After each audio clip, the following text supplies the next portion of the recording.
making their way to the ring. Talking about the world of professional wrestling, the team of Jeff Martin and the trendsetter, Bryan Burga. The Jersey Wrecking Crew.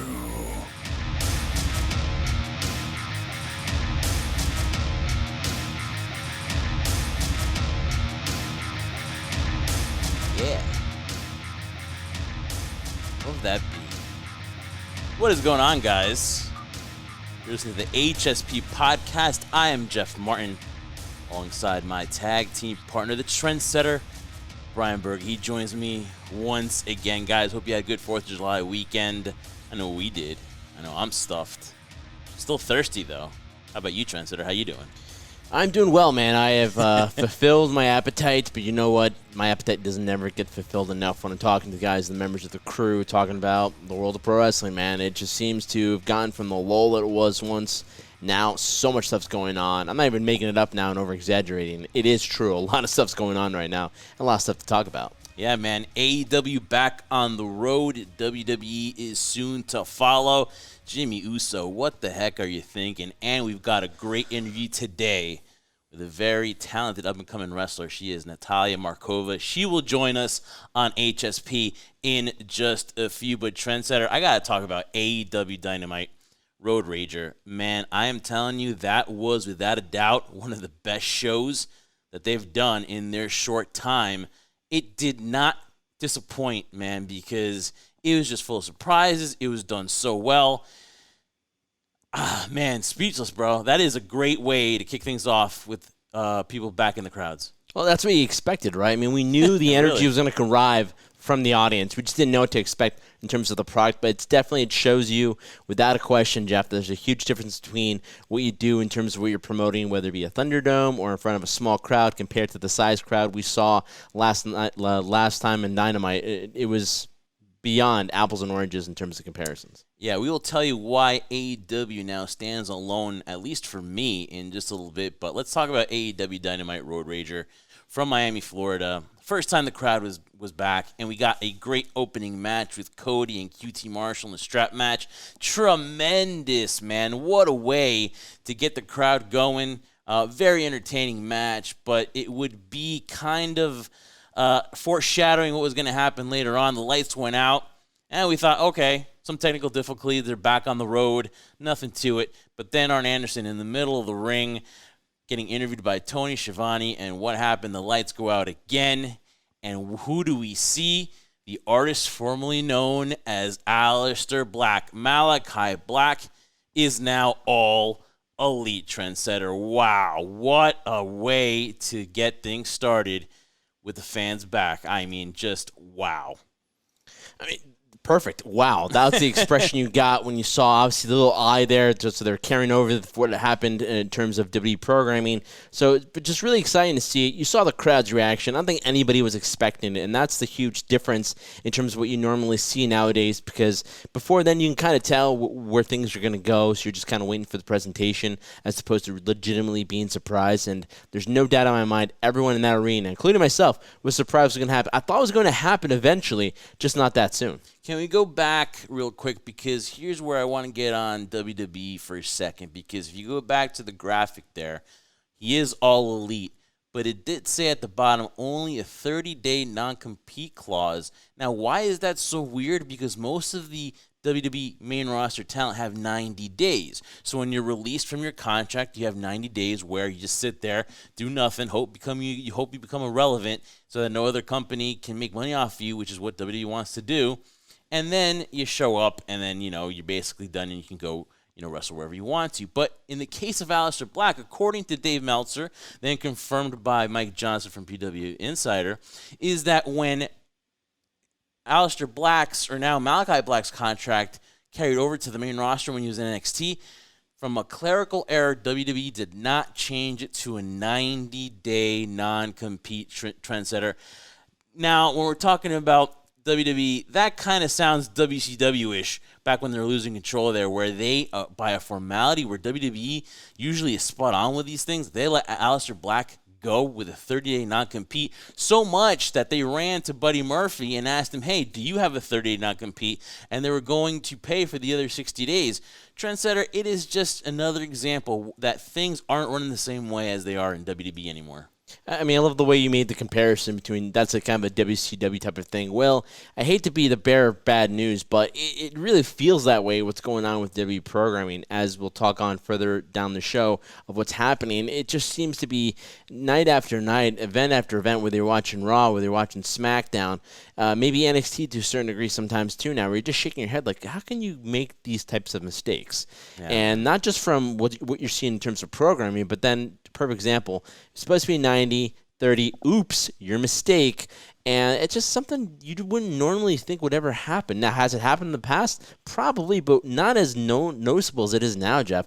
That just doesn't look good in terms of WWE, that they're unaware of what was happening. But then you could use the excuse. You could use the excuse that, like, oh, so many people, they probably weren't keeping track of it. But that's your job, is to keep track of it, Jeff. I mean, you're a company that a couple of years ago was sending cease and desist everywhere. And now you can't book your talent, and you can't put them well, first of all, you can't book your talent, and then all of a sudden you can't do something simple as change their contract over back to 90 days instead of 30 when you're an NXT superstar going to either Raw or SmackDown. But don't we make copies of these? They have to actually contact. Ridiculous. They actually have to contact Buddy Murphy. Hey, did we give you 30 or 90? They have to, I guess so, because we don't make copies of these here that we know. I guess they needed to reassure. Maybe they read 30 and they were like, whoa, wait a minute. And supposedly in a panic called Buddy Murphy, and he said, nah, unfortunately, he gave me a 90-day. Wow. So he's got to wait it out. WWE kind of was like, whew. But again, one thing though, with Andrade debuting and him being successful in his matchup, and El Idolo also made his in-ring debut on Dynamite this past week, and very successful over Matt Sydal. I mean, looked like $1 billion. And again, I'm not sure if you're a fan of that mask. I kind of choose to wear those masks on maybe the third or fourth date, but maybe that's why I'm single, folks. But, I mean, El Idolo, you've got Malachi Black, and they're stars already in AEW, and not in WWE. They couldn't do anything. Stop and start. What a indictment on WWE creative and booking in just one night on Road Rager. And listen, I'm a WWE fan. I'm a shill. I was pro WWE in the Monday Night Wars. And as much as maybe you're a WWE fan, you want to dislike AEW, they're doing everything right, because they're going to not regret it, but they're going to realize that they dropped the ball with Aleister Black and Andrade. Well, I wouldn't go as far as saying they're doing everything right. I mean, there are obvious mistakes that you see from AEW and what they're doing, but ultimately they're working their hardest to please us, the audience, the fans, in terms of giving us, not necessarily, you don't always have to give the audience what they want, but you have to at least give them the ability that you are progressing and you are throwing those, little surprises here and there that they're not expecting. With WWE, unfortunately, you feel like, I mean, again, I'm not trying to bash WWE, I'm just trying to make the comparison that it feels like with WWE programming, everything is pretty easy to detect, whether you're a die-hard core fan or just a general fan. You kind of can tell where it's going, and I think that's kind of why it's losing some of its luster in a way that, AEW, when we talked about Dynamite, just gave you those elements of surprises that you kind of maybe thought were going to be there but weren't quite sure, and that's what made it an exciting show.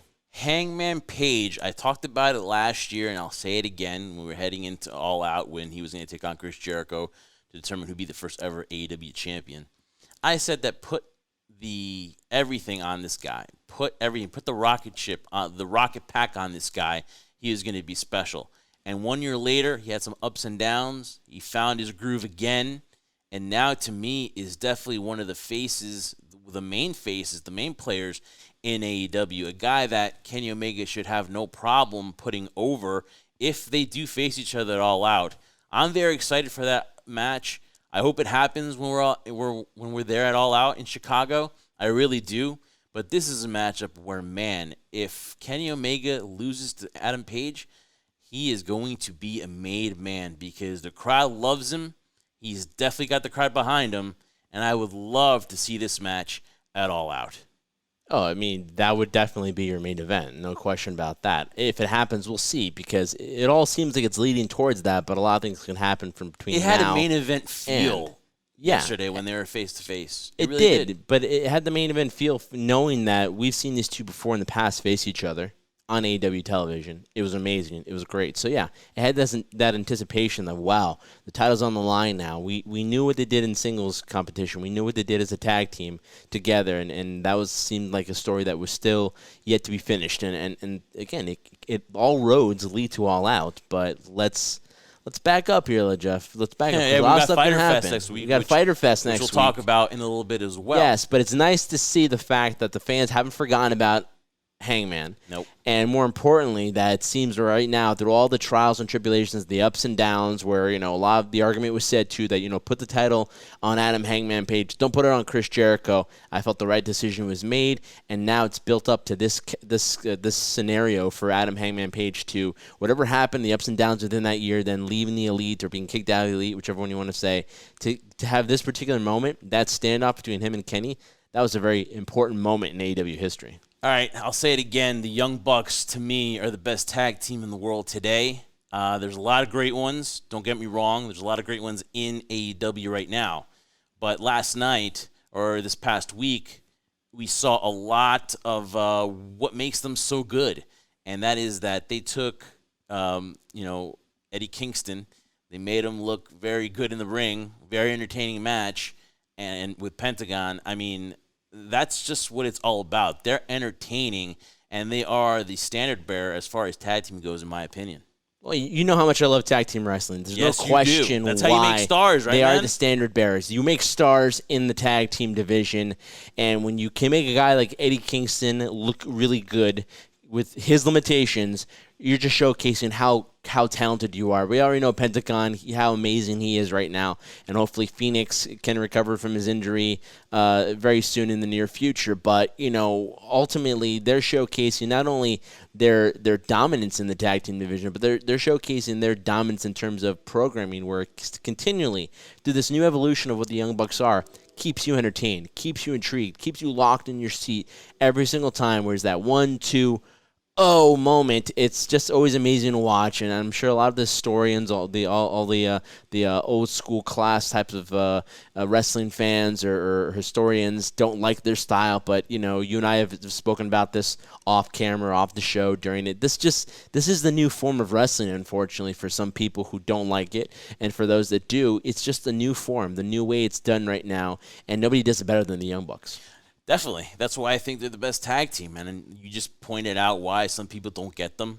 Some old school people think that they're a detriment to the business. I get it, but they're more entertaining than not. And you have to agree that whether you like them or not, they add that entertainment factor, and they're just so in sync as a brother tandem. I wish we had that kind of chemistry here on the show. It definitely would probably be better for us. Definitely be better for me. But the Young Bucks have that chemistry, man. And again, it's that brotherhood. It's that they've been doing it for a long time. And you kind of get the feeling these guys will never split up. These guys are in it for the long run as far as being a tag team forever. So this is a tag team that is, without a doubt, to me right now, on all cylinders, showing why they are the best tag team in the world. And if you don't like that, I get it. I understand. If they're not your cup of tea, definitely understand with you. But you can't deny that they are at least in the top 5 tag teams in the world. To me, it's just that they're number 1. And isn't it all the saying goes where it's about selling tickets? It's about paying money. Yeah. Are people willing enough to pay their hard-earned money to see the Young Bucks perform? Regardless whether they tell a story, regardless if they're not selling, regardless if they're doing 15 super kicks at once, people are still willing to pay money to see them. And that ultimately, isn't that what the business is all about? To have somebody leave the comfort of their home to an arena now that you're allowed to go into an arena and pay your hard-earned money to see these guys perform and be entertained and satisfied with it. Yeah, more people would say, yes, I would go see them than not, I believe, right now would be the case. But you know what the case is right now, Trendsetter, is we've got a great guest for you now here on HSP Podcast. Joining us is the lovely and talented Natalia Markova. We saw her on AEW Dark just a few days ago this week. She is doing her thing, and she gives us a few minutes here on HSP. All right, Trendsetter, I am so honored to have our next guest. She is Natalia Markova. Oh, stop it. You say honored. I am excited to have our next guest. He wants to be all professional. I'll mark out if I need to. It doesn't matter. I'm excited about this guest. Yes. How are you, Natalia? How is everything? I'm great. Thanks for having me on your podcast. Oh, thank you so much for being on the show. So now we saw you in AEW Dark this past week, and I gotta be honest with you. How do you prepare for somebody like Abaddon? I was scared for you. Okay, how do you prepare for someone like that? Well, I used to watch a lot of horror movies when I was a kid, so my brain is kind of mentally ready to face those creatures. She is scary, I agree. But, I'm Russian, so I have my own immune system. Well, you did. You did very well, I must say, and I was rooting hard for you. But, I mean, I'll just jump right into it. You said you love horror movies. Give me some of your favorite horror movies. I'm curious to see somebody myself who likes it, and now I've grown accustomed not to get as scared as I used to be when I was a kid. What are some of your favorite horror movies? Well, Evil Dead is like my childhood best memory I had. Funny part that I started watching it from the Army of Darkness. That was the first one I watched. It's like kind of like a funny horror thing. But then I watched the original ones, like first two, and the TV show came out a little later, which is fun too. I enjoyed that. So that would be like my top. But I like more like classic horror movies. Those ones like, I watched them in Russian, so probably House of Dead or something, because they were translated differently. Oh yeah, Yeah, you don't really need to translate. Get out! Look behind you! Or death. You don't need translation for that. You can pretty much tell what's going on in the picture. But my question for you is now, it's exciting, man. Fans are coming back to the arenas. AEW had it this past week with fans in Miami. What a beautiful place to get started, right in Miami. Question to you is, once you start seeing that, when you get back there and you start wrestling in front of an audience, what's the feeling going to be like for you? Because, we're just getting over this pandemic, hopefully here, and fans are back. But what's your feeling when you're going to start working in front of live fans again? That's the best feeling ever. It's just happiness. You go there, you feel the crowd again. It's kind of like, again, in your past, your childhood, something good was happening to you all the time, and then you just lose it and forget how good it was, and then you have it back again, and oh my god. And even I see people posting stuff, oh, live crowd, I cannot stop myself from commenting like, yes, that's the best, because for real, like, wrestling makes no sense without fans. So having fans there, feeling their energy, their excitement, because they have the same feeling about it. They're like, yes, finally, we can see wrestling live, not just on the screen. So I think it's kind of like both ways. Everyone's just happy. Finally, wrestling how it should be. You're right. Definitely wrestling how it should be, and how something that we've taken for granted now that it's been taken away, and now we're slowly getting it back. So it's great to go back to normal in that sense, though. But, talking from the fan standpoint, right, Jeff and I grew up, we loved this industry as children, and then as we got older, we enjoyed it more from how it's all put together. Kind of like when you see a magic trick, you love how it's performed, right? But when you know the backstory of how it's done, it becomes more exciting in terms of the performance aspect of it. So what drew you into this industry in terms of, was it more something you saw? Was it something that somebody introduced you to? How were you introduced to the world of professional wrestling? I think my story is really classic. I was a kid around 3 years old in Russia. So I saw it somewhere on TV, WrestleMania, Shawn Michaels entrance. And I was just like, wow, that's something I really want to do. That's my dream. And since then, I set my mind that that's my life goal, to make it, to have like kind of the same entrance on a big arena. And that's the thing that I really think, if we all remember our back memories about wrestling, it's not about some cool spot or move. It's about personalities, and that's what stuck in me. I was like, wow, that's cool. That's this personality, and I want to be that personality. I want to be an example for kids, so they will see me and be like, yes, I want to, I don't know, be healthy, work out, go for my goals no matter what. I think that's, again, that's the goal of wrestling, to encourage other people to be better. And there's no better compliment, too, when somebody's dressing up as you for Halloween, right? When you used to dress up as your favorite wrestler, to dress up as you, it's like that's the biggest compliment you can get, basically. Yeah, Yes, I would be happy if someone would do that. yeah, for people to come up to you and appreciate what you do and respect what you do is tremendous, and that's why you love what you do, and it's not work really. So we've seen you on AEW Dark. How has that been for you? How is the atmosphere backstage, or it just seems like it's a very, very fun place to be at. It seems like everybody is having a great time, and again, it doesn't seem like work. It's like a place where you can showcase yourself and do all these amazing things. How has your experience been with AEW and being on Dark? Yes, that's exactly how you describe it. It's a really, really great atmosphere backstage. Everyone is nice. It's like, if wrestling heaven would exist, that would be there. For real, even bigger stars, they don't act like they're some other level and they're above you. They treat you the same. They talk to you. Everyone is nice. You share experience. Great atmosphere. Really, I really enjoyed. I saw Kenny there because we used to train in DDT 10 years ago, like at the same dojo, and then seeing him there backstage and him saying like, "Hi, good to see you." I remember, like, it was just nice, and everyone is like that. So this is a great experience. Really happy working with them. I'm happy that I get this opportunity to be there so many times. I enjoy it. Every time I go there, I'm just happy. Wow, I am so jealous. Jeff, she talked to Kenny Omega. Probably the greatest wrestler in the world today. He's a great wrestler, Yeah, and it seems to be a really nice guy, too. Jeff and I have met him for signings. Always seems to be very humble and kind, so it's great that he remembered you guys get a chance to talk now. Now, you spoke about Shawn Michaels, for example, and I'm sure a lot of people, myself included, and Jeff, we love Shawn Michaels, the sexy boy image. Maybe it wasn't my thing, but what he did in the ring was amazing. Like you said, it's about characters. Personality is what draws you, what drew you when you first saw it, and myself and Jeff included, right? So when it comes to that, that's something I've always been interested in when I've spoken to any type of talent there, that a lot of people have a misconception of you wrestling. Not everybody can do it. It's a very unique group of people that can actually do what you guys do.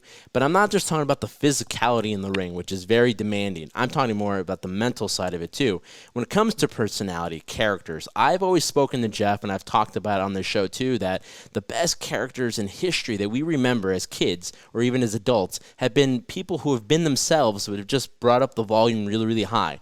So when it's come to the process of you figuring out who you want to be, how's that process been like for you? Are you still figuring it out? Do you have somewhat of an idea? What draws you to come up with those decisions so that when you do showcase yourself, we're getting the most authentic version of you? Well, yeah, when I'm backstage, I'm still nervous. I'm seeing actions before every time I go, if it's a small show, big show, every time I'm really nervous and I'm excited at the same time. And when I'm out there, I don't feel any of that anymore. I'm just happy to be there.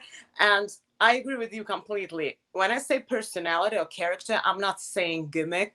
I'm not saying that, like you're being someone else and trying to be an actor or something. When I say personality, that means your ability to show your actual personality to the crowd, make them feel it and make them understand like what you do in the ring, why you're there, what story you want to tell. I know it sounds corny about storytelling. Everyone is talking about that, but that's the thing about wrestling. You go there and you tell your story, show your personality. And you're right, not everyone has this ability to show it.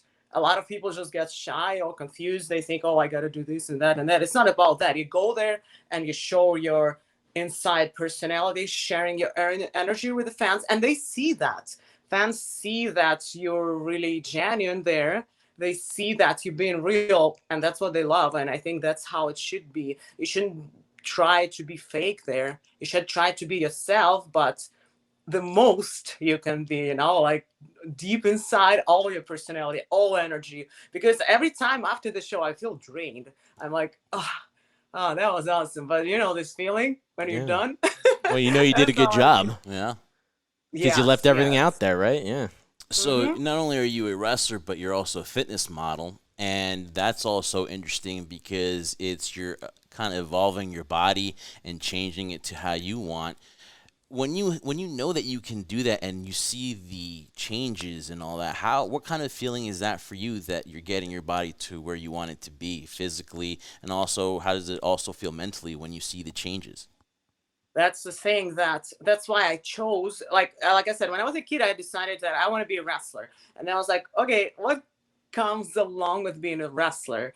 Being in great shape, being athletic and healthy. So I was like, okay, I'll go this route. So when I was a kid, teenager, I would say, I started going to the gym a lot, and I became a personal trainer eventually.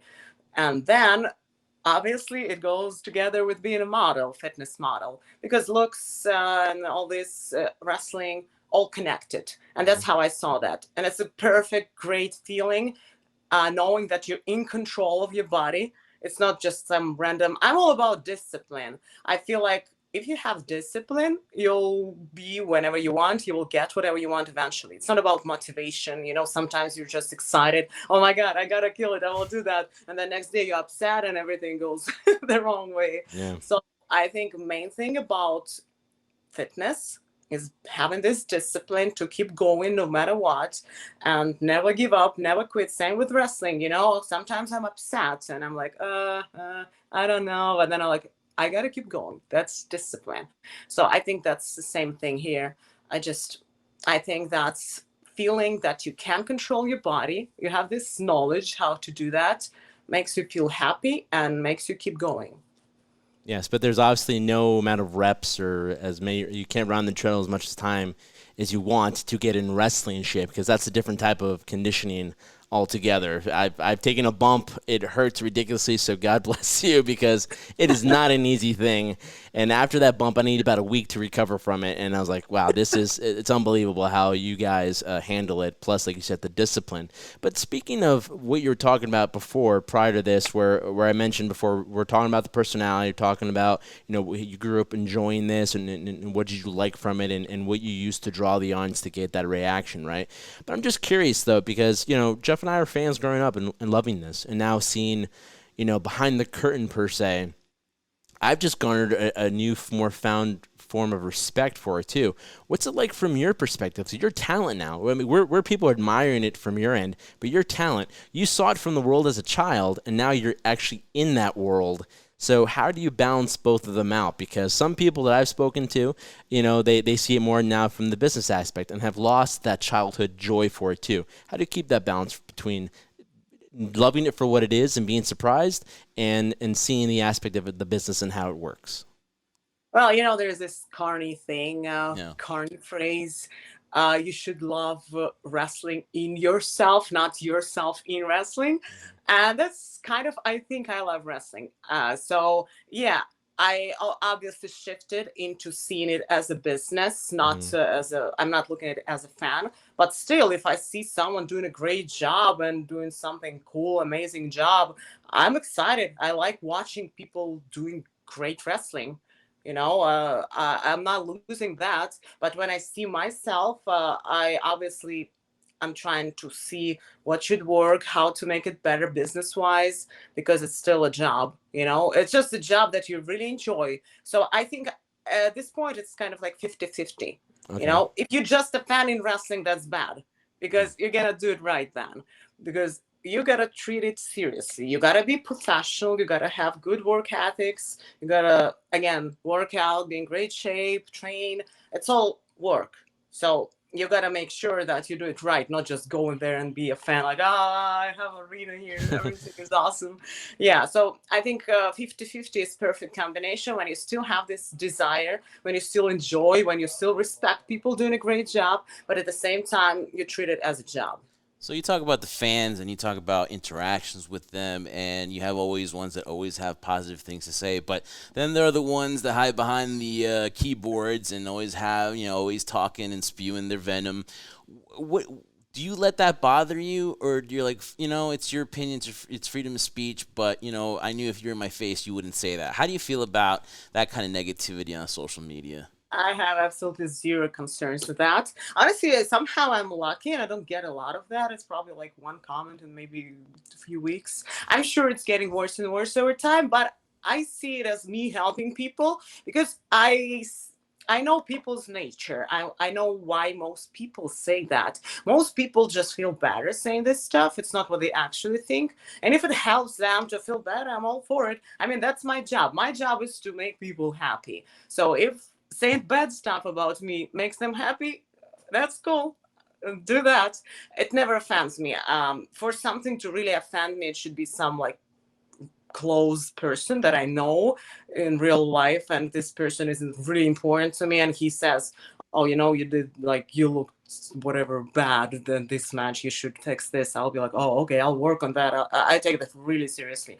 But if it's just someone I see that the person just being negative and trying to make me feel worse, I mean, it never affected me. It never affected my mood. I'm just like, okay, I hope you'll feel better now.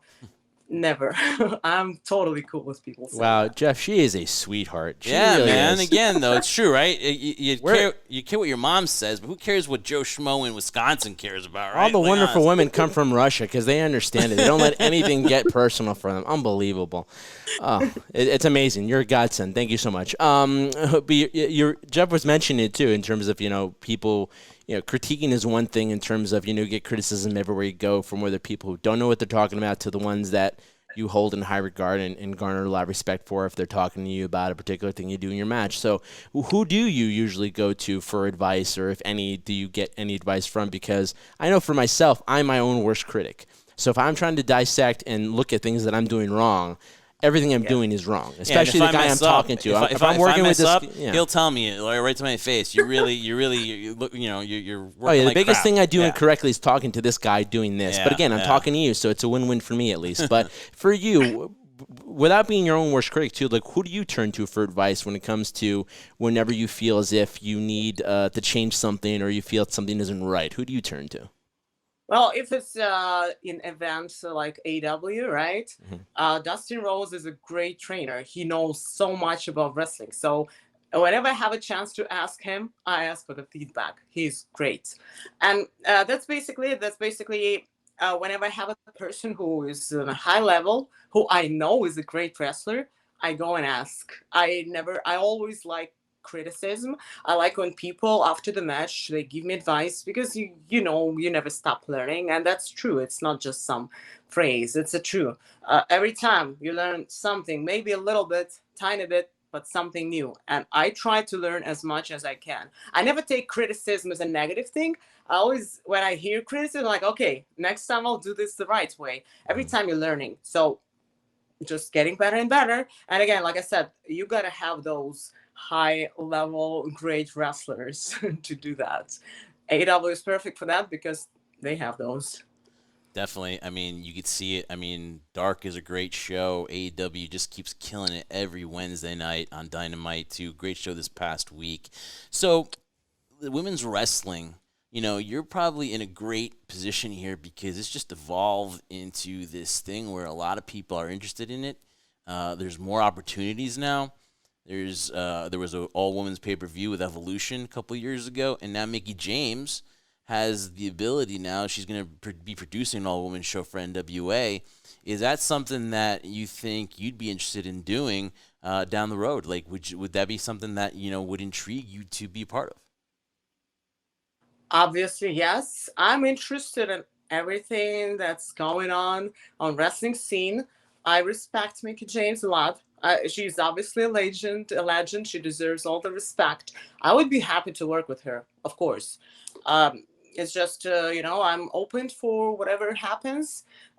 Just even if it's some strange small indie promotion reaching out to me and I have time, which is not that often anymore. I'm really, really booked, like tight. But I will still take if I have some time to go there, because sometimes when you go to some small indie promotion, you just work with some person who is new and green a little bit, and you learn how to do that. It's a different angle you can look at the job, and I always enjoy that experience too.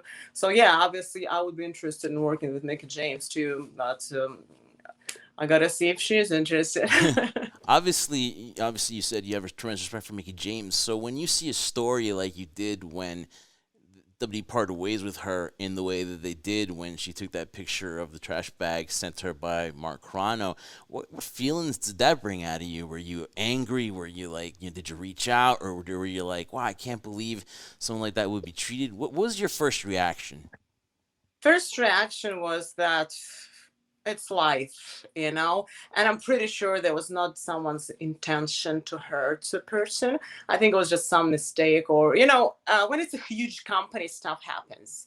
Some guy can be responsible. It doesn't mean that someone really had this intention to hurt her. Again, I always stay away from any drama. If I was her, I wouldn't take it personally because she knows she's great. It's nothing to do with her. Whoever did that, again, it's probably this person's problem. Probably that person was either miserable or he had no clue what he was doing. So I think it just doesn't matter. I think in wrestling, we shouldn't focus on that. We should focus on lifting each other up, getting better, and work together as a team, not like focusing on some negativity. I never focus on any negativity. Yeah. I think if something bad happens, whatever, let's go. Because that's not going to define her career. You know what I mean? That just one bad thing, it's not going to define her. So you're right. Yeah. I mean, I think the best thing that she's talking about is like no drama, right? Keep that drama out and you'll be fine. Yeah, Jeff, you should actually listen to her. I should. I should, right? Yeah. No drama at all. Yeah, unfortunately, this guy, he's full of drama. So, hopefully he's paying attention to you because he doesn't listen to me. So, but one more final thing I wanted to ask you, and thank you so much for your time. I mean, I could talk to you for hours, especially about horror movies, but, I know you have things to do. I love horror. I know that's a whole nother interview for the down the road. We got to talk about just horror movies and just my favorites and your favorites, and we can leave Jeff out of this because he'll just ruin it. Yeah. He's a scaredy cat. But when it comes to this industry, right? It's something that Jeff and I have done. We've built our name. We're establishing ourselves as trying to be legit journalists in terms of covering something that we enjoy and love. As for you, nowadays we live in a world where you can just go on and get your cell phone, for example, and immediately you can type something in, you can post a picture, and you'll get noticed, right? Completely different from back in the 90s and the 80s and the territory days where, you had to work so hard to get noticed. So in terms of that responsibility, you just said, too, you're booked very tightly in terms of you have a lot of commitments that you're on up to. So how do you balance all that stuff out from the tweets to the Instagram posts to branding and promoting yourself so that promoters can notice you? How do you balance all those things out for yourself? Plus, all at the same time, looking as physically fit as you do. Well, that's the thing.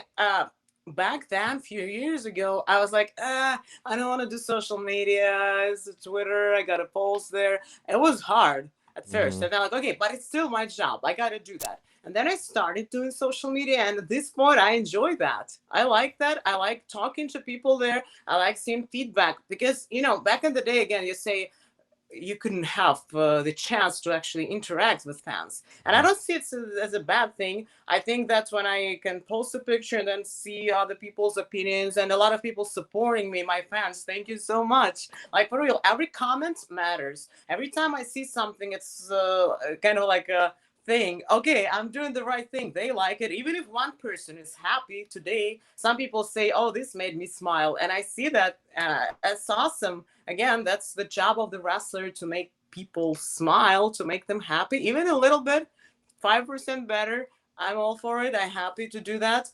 So I see at this point, it's not even a job. I see social media as a part of my life, a good part of my life that helps me keep going, that lets me go in the right direction and share my life with people. My wrestling is a big part of my life. I don't want to be saying that it's my whole life because obviously we have other parts and whatever, but it's a big part of my life, and seeing people being interested in that part of my life makes me happy. So working on my shape again goes together with that because I can share it with people.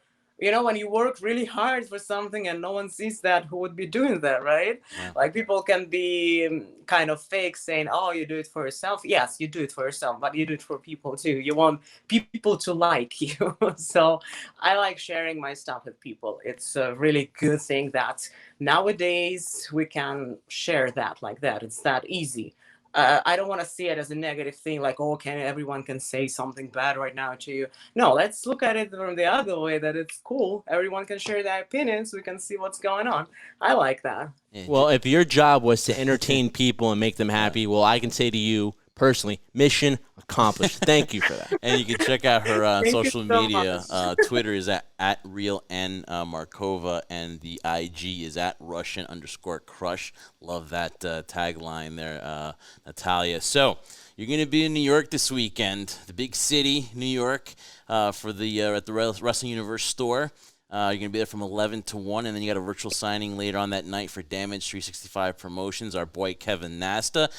Tell me, what's it going to be like coming back to New York? When's the last time you were? Do you love coming to New York? How excited are you? I love coming to New York. I miss New York so much. Basically, I'm in Florida, but New York was second to popular place where I used to go. I used to travel and wrestle there a lot because my original promotion in USA was FTW, Fight the World. The Bryan Idol was the owner, and he helped me with training a lot, which I gotta give credit to him for that. So they had they used to run shows in New York, whereas I was not that popular back then. So it was a huge experience, and I'm happy that I had to do that. I got to do that. I used to love to go to New York. And last time I've been on the plane was February 2000. Was it? Wait, before before pandemic. Okay, like 19?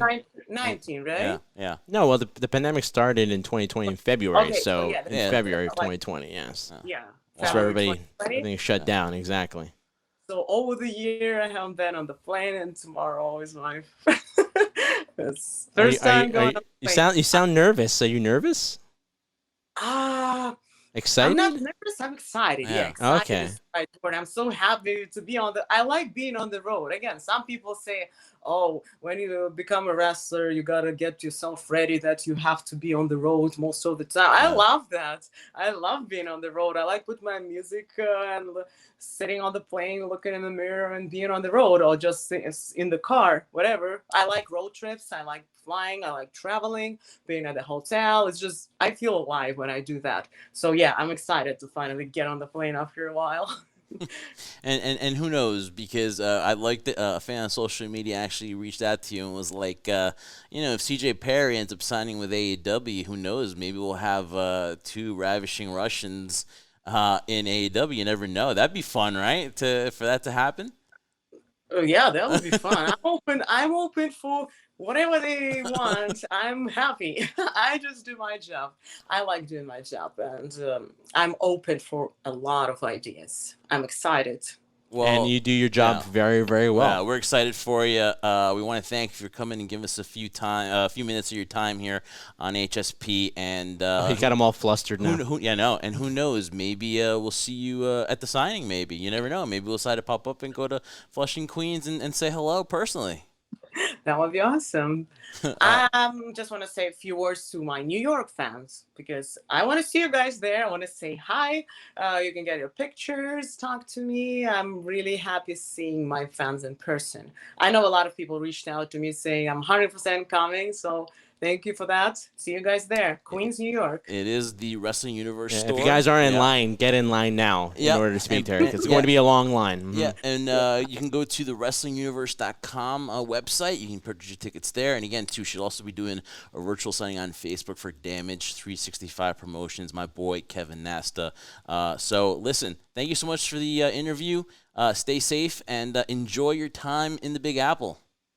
Thank you so much. Thank you for having me, and you have a great time too. All right. All right. Thank you so much. All right, Trendsetter, just a great interview. We thank you, Natalia Markova, for giving us a few minutes of your time here on HSP on the show. Remember, follow us on all our social media at High Spot Podcast. That goes for the Twitter and the Instagram. Also, go to youtube.com/High Spot Podcast. You can check all our episodes right there. So many things coming to you guys in the weeks leading up to SummerSlam and All In. We are all out. We are working around the clock for you guys, so definitely make sure you follow us on all our social media and also too on the IG for the HSP Media Network. We've got great shows coming up for you down the road. Natalia, man, what an amazing person. Glad we could talk to her for a few minutes, Trendsetter. You know what? I rarely say this because I got to admit, Jeff, I'm jaded. I'm a jaded person. I feel like every single thing I've tried to do has always not worked telling work you that I'm against jaded. me. Yes, you do, but I don't listen to you. I never do. I never have. I never will. But when you have guests like her on, and just the plethora, I'll use that word from dating myself here. You know what I'm talking about, Jeff. The amount of guests and the quality of guests that we've had has always been amazing. And again, it never gets any better. So glad to have had it on the show. Yeah, she will be live, actually, in New York City, our hometown, our backyard, this Saturday at the Wrestling Universe store in Flushing, Queens. Make sure you get your tickets there, guys. Also, she will be doing a virtual signing for our boy Kevin Nasta of D365 on Facebook. It'll be a virtual signing at 8 p.m., so definitely make sure you go there, get some autographs, support our boy Kevin Nasta there, who check out Kevin's Corner coming up this week as well, too. So, yeah, so she's going to be in our backyard, so we probably should pay her a visit. We should, and I think Yeah. if I had a longer beard, a longer goatee, I think we might. I think we might pay her a visit because, not only is she showing the support by coming on the show with us, we want to return the favor for her. Yeah, definitely. So be on the lookout this It's 50-50. weekend. It's not a one-way street here, Jeff. Exactly. So be on the lookout for Natalia Markova. Very impressive on her last couple of matches on AEW Dark. All right, Trendsetter, something that we talked about at the top of the show that we're going to address is, listen, I'd like to give people the benefit of the doubt. When you do it once, fine, it's poor judgment. But when you do it more than 2 times, when it's like now your 3rd time driving under the influence, you literally have a 2-ton weapon at your disposal that you can not only hurt yourself, but you can hurt innocent bystanders, pedestrians, other people in cars. And it is no joke, and it is absolutely inexcusable for WWE to slap Jimmy Uso on the wrist for this one. He definitely needs either a suspension until he gets some help. He needs something. I don't know about a release. Maybe that's too drastic. Maybe they want to keep him in the fold. But Jimmy Uso being arrested again for DUI, Trendsetter, not only puts a damper on the SmackDown storylines with Roman Reigns, Jey Uso, and Jimmy Uso, but the bigger picture is that he has a serious problem, and he needs to address it before he goes any further with WWE or his wrestling career. Listen, when it comes to situations like this, we always know it's very sensitive, right? And I'm not going to be, as much as Jeff makes me out to be as an insensitive person, I'm not. I understand the reality of the situation where it's very easy to say, hey, you've done this multiple times, you haven't learned your lesson, you know what, give you the boot, which a lot of people are calling for. A lot of people are calling for Jimmy Uso's job. I don't know why anybody would call out for somebody's job, but to kind of send a message. And it's clear that WWE office, the officials, are not happy with Jimmy Uso. Granted, why would you be in terms of this not being his first offense? But there's something there. And this goes beyond storylines, Jeff. This goes beyond, where the whole head of the table and the tribal chief scenario is going out. And, you and I talked about this. We haven't mentioned this on the show, but, the mere fact that now Jimmy is replacing Jay and basically now going to be doing the exact same thing Jay's doing because they couldn't find anything more. They've reached their creative limit with him and now just going to repeat it with Jimmy. And, it just showcases to me one of 2 things. That, with what's going on with Jimmy right now, it's that, there doesn't really seem to be a lot of structure. And if there is structure there, it's not being adhered to. And these issues that are going on right now were very important, very personal, should be addressed. And he should not be put on TV until these matters have been corrected. That's one. Second of all, the mere fact that what I mentioned to you before when I just talked about in terms of Jimmy now repeating everything that Jey Uso is doing. Hey, I know they're twins. Maybe it's the funny sophomore humor that Vince McMahon has. Oh, well, why don't we just put Jimmy in there and do the exact same thing? That'll be hilarious. No, it doesn't work that way because what it is that if we're so much talking about the machine, which is WWE, and all the writers and all the people we've had, and we've seen examples of writers when they've been on podcasts before, know absolutely nothing about the product, but they're supposed to know things about entertainment, and then they showcase the fact that in this scenario, we're repeating the exact same thing we did before because we have no other clue what to do with somebody else. Correct me if I'm wrong here, Jeff, but when it's come to brother scenarios, it's always been that thing, whether it be Bret or Owen or close tag team partners that have been, like, for example, the Hardy Boys. That was a train wreck when they did that storyline in WWE. Man, really. It's like there is a storyline there. You guys just won't go to it. And if you want to be repetitive, at least be repetitive of that. It just shocks me that this is the creative mind machine that WWE is flowing out to us. I got one more for you. Okay. I think they have no idea what's next. Surprisingly, right? I don't think they have an idea what's next. I think that that's sad. That's sad that we're talking about this. This company doesn't know what to do next. I've been emotionally invested in this storyline. It's got me into the Roman Reigns bandwagon because it's been done well. But I don't think... Wait, how much has that been Roman Reigns and not this storyline between Jimmy and Jay? No, because the storyline works too. Brothers vying for the tag team champions. You think there's a little friction there. So that's always interesting to me is what they're going to do. And especially they're such well refined characters that a lot of fans love the Usos. I mean, they're a top tag team, right? Yeah. So I think that people are invested because they want to see what happens. But here's the issue. I've been so invested in it. I've loved the storylines, but I've also got to thinking is like, where are they going with this? Because we're seeing this for the past 6-7 weeks with Jay. Now we're seeing this battle between Jimmy Uso acknowledging Roman Reigns. But yet I'm thinking to myself, okay, this is good TV, but I don't think they know whether the real conflict is between Jay and Jimmy or Jimmy and Jay with Roman. I don't think they know. And I think what has made it perfectly clear is that they don't know what to do next. Because I think, yes, they have their tapings before they go on the road. They got to get that over with. But there should have been a decision made about Jimmy Uso now. There should have been like Jimmy Uso suspended 60 days without pay or something like that to that extent. Or he needs to seek help first, and he's going to check in for rehab. He needs to better himself. But the delay means to me that I don't think they know what they want to do. And it's kind of a sad situation because you should know what to do. You should know that, you know what, it's more important for the human being to seek the help that he needs than to worry about the storyline, which, again, I don't think they have planned ahead. They don't know where it's going. And when you look at it, you're like, okay, you're seeing the conflict, you're seeing the tease, but I think that when, like you said, when they squeeze that orange, I don't think you're going to get a good taste in orange when you drink it because I don't think they know what they're doing. Yeah, I mean, it's clear right now in terms of whether it's storyline, Jeff. Yeah, I mean, we can kind of see where it's going in terms of the confusion as to what an outcome or where the story's leading, right? But I'm sure, WWE will say, well, no, that's the point, right? We want to keep you guessing. This doesn't really feel like guessing. It really feels more like it's kind of being done last minute, and it's not really making a lot of sense. And most stories do make sense. And, of course, you have the surprises, but those surprises are supposed to be in correlation with what you're trying to ultimately showcase to the audience. But the thing is that the one that really draws me, too, is the point you just made, is that, a decision's been taking this long after being served a DUI from Jimmy Uso, and there hasn't been a decision made.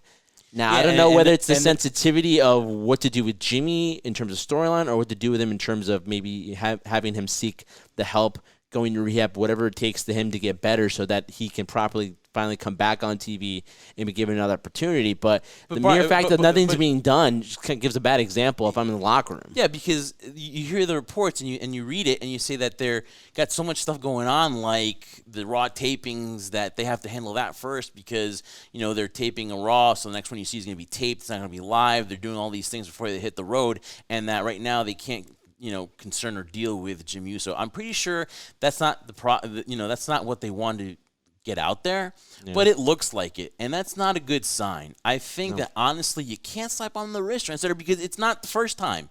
You give the benefit of the doubt the first time, and you scold them and you say you're better than that. But this has got to be this has got to be a huge disappointment. The biggest push of his career.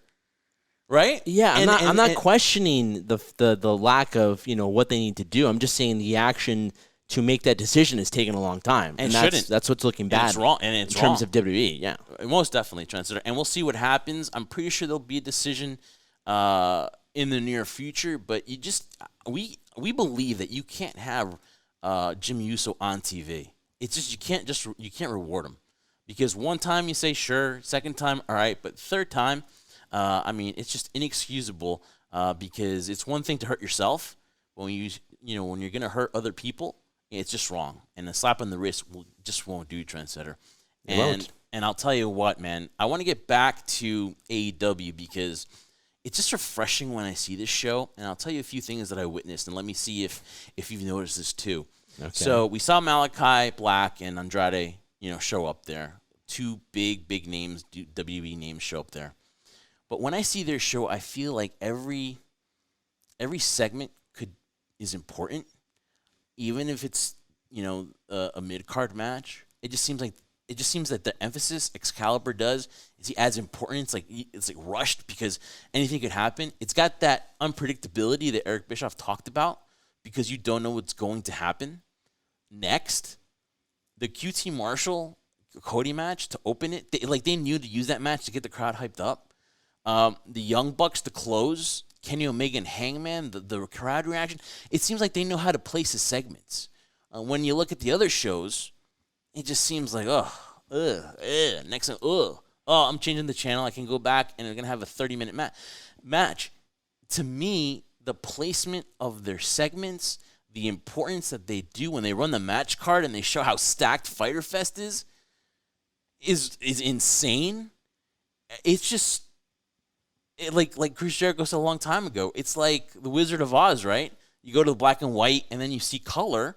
And right now, WWE is getting their ass kicked as far as the fans relating to them because Tony Khan is a wrestling fan and he's surrounded by people that want it. They want to show that they can do it and that are in touch with what the wrestling fan wants. That's what I think when I watch AEW right now. Well, there's no question you're on the AEW bandwagon, as I'm sure a lot of other people are. And I'm a WWE guy. Yeah, you're a WWE guy. To me is when I look at it and I'm comparing the two, and I guess you have to see in terms of, what you want to see. Yeah. And ultimately, when you're looking at these two different products, and we're just comparing AEW and WWE right now, of course, you have Impact, you have Ring of Honor, you have New Japan Pro Wrestling, you have a whole list of places to watch and go to and be entertained by, right? Yep. But when we're comparing these two, it's clear to see that WWE is set in doing things their way. AEW, although when you look at this past Dynamite, was to me a home run. Not every segment was awesome, but you had a great beginning, middle, and end, right? That's what you want. And it makes you intrigued after the end's over to go and see, I can't wait to see what happens next week. That's the feeling we all had back in the Attitude Era. Can't wait till next week. But it doesn't really give you that right now. And to the point you're making where it comes to Roman Reigns and the whole tribal chief thing, and using that as an example, I don't really know where the direction's going. I mean, we're building towards SummerSlam. For them, we're building towards SummerSlam. I mean, granted, we have Money in the Bank, but ultimately we're building towards SummerSlam, and I really feel that there hasn't been anything to solidify where we might be going.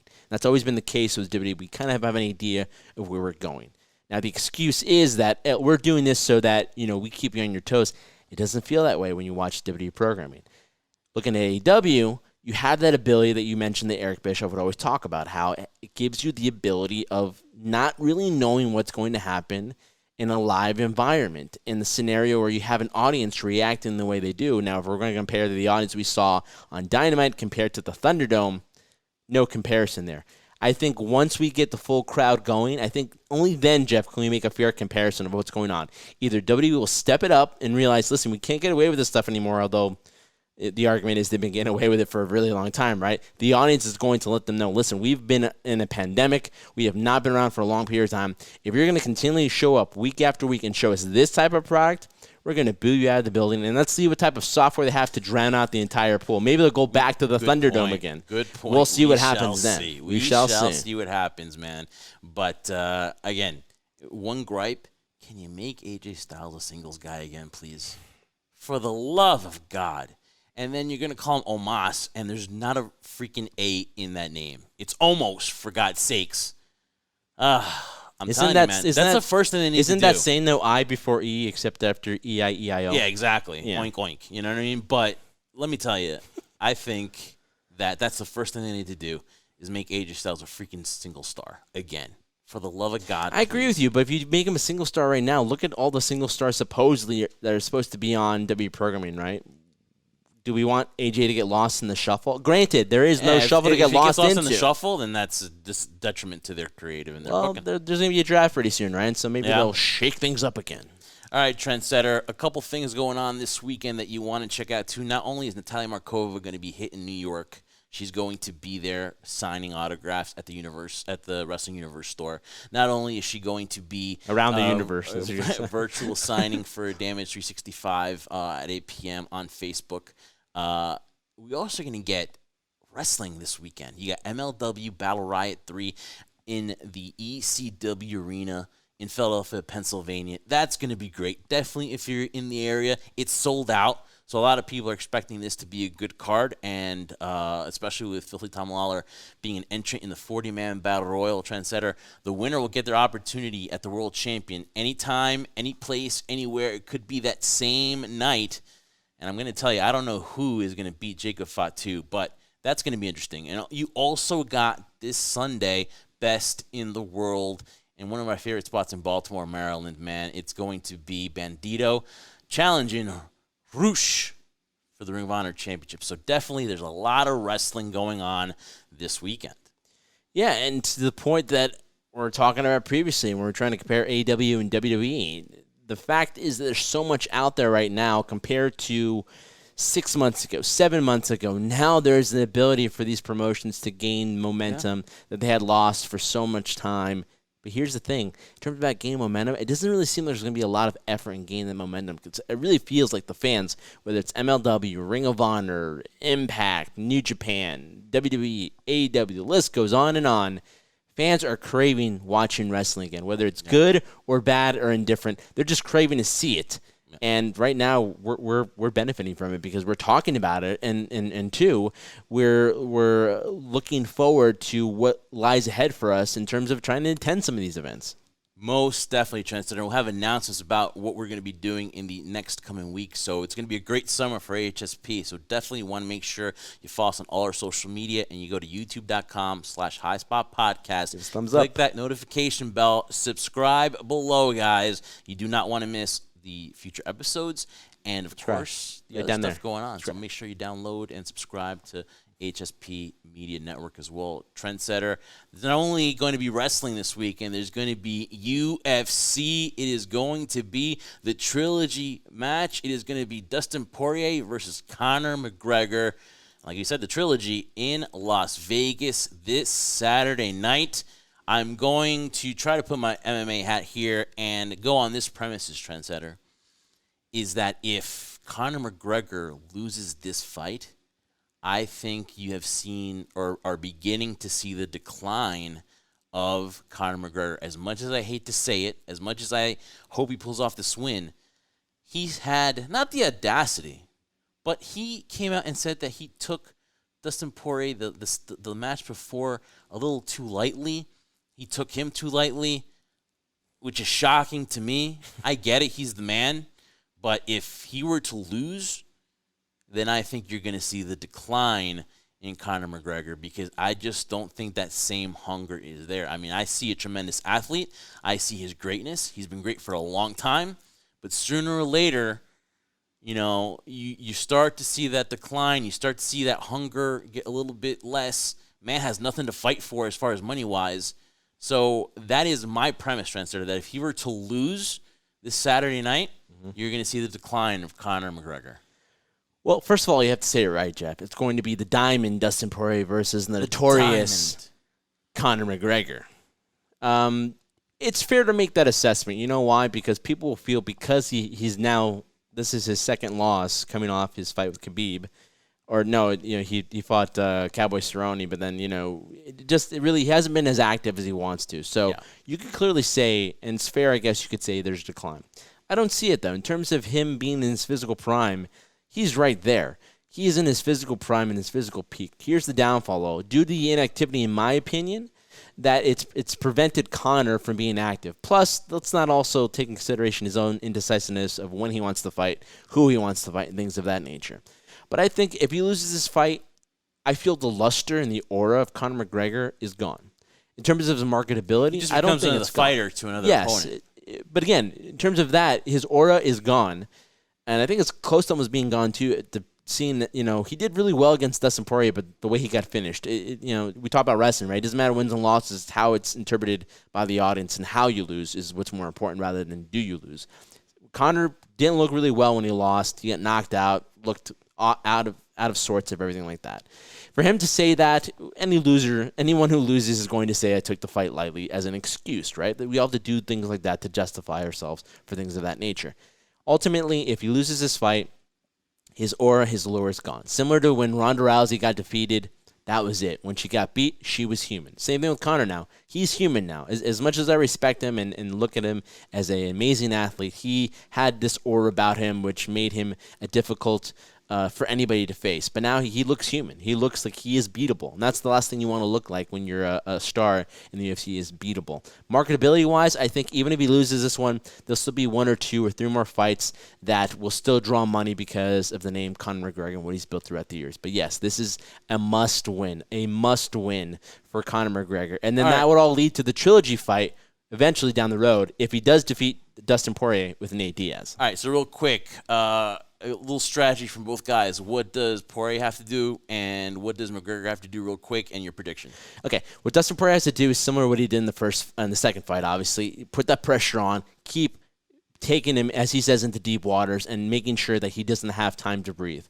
What Conor has to do is what we didn't see in the second fight, but we saw in the first one they did, elusiveness, having that commitment to not being afraid to be taken down, but also have an opener stance. He came in more as a boxer. He's more closed, which left him open for the calf kicks. Now, I'm not an expert, but to have that fluidity, that open stance, allowed him to have the maneuverability to dodge things. Conor's known as a counterpuncher. In the second fight, he was going more aggressive.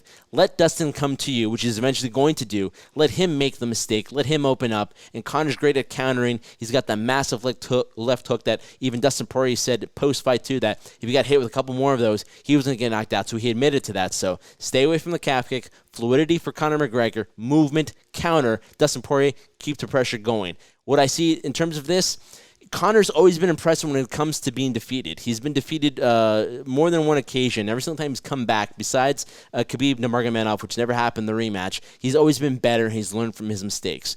That doesn't always showcase that it's going to be a victory, but I think he's going to learn from his mistakes. He's going to give more of what he wanted to do rather than dictate the pace of what he felt people wanted to see, and we're going to see a win by Conor McGregor.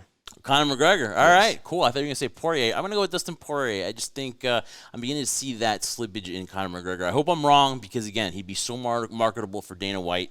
Definitely would love to see him win this one. But I think right now, Dustin Poirier right now just seems like a guy who's had there's more of a flow with him. You know what I mean? It seems like there's nothing, there's no obstacles, there's no hindrances and stuff like that. I just think with Conor, all the ups and downs and stuff like that, I'm going to go with Dustin Poirier. So, again, we'll see. It's going to be great. It's this Saturday. So much wrestling, folks. Guys, we want to thank you for joining us here on the HSP podcast. We will see you next week. Talk some Money in the Bank, preview it, and we'll have some more goodies for you guys. Remember, guys, that we'll be back next week. Yes, and for Jeff Martin, I'm the trendsetter, Bryan Burga. This is how you close, Jeff. Yes, we are the Jersey Wrecking Crew. Remember, we do this for one reason, and one reason only. We do this for you, the crew. I'll get some Money in the Bank next week, Trendsetter.